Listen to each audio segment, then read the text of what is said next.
কাকু 100 টাকায় কি পাওয়া যাবে? এই যে তোমরা খাচ্ছ আচ্ছা। 100 টাকা। এই তো, তা এটা 100 টাকা না? না 70 টাকা। কি বলছো? আমি তোমাকে 30 টাকা ফেরত দিচ্ছি। কি বলছো গো? সত্যি তো?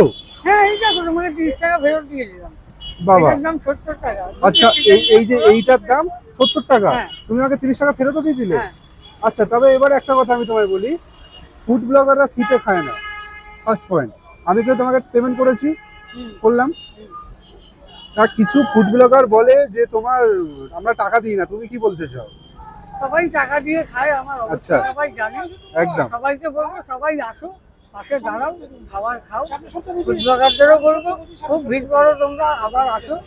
আর লোকদেরও বলবো তোমরা আসো। একদম।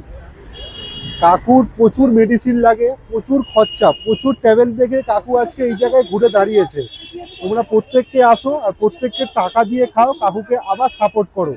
কাকু মানে সব ফুড ব্লগার কিন্তু ফ্রিতে খায় না, তুমি না না না, তাই তো? কোনো মানে ফুড ব্লগারই খায় না। আচ্ছা, মানে আমি জিনিসটা নিয়েছি, আমি পেমেন্ট করেছি, তুমি আমাকে 30 টাকা ফেরতও দিয়েছো।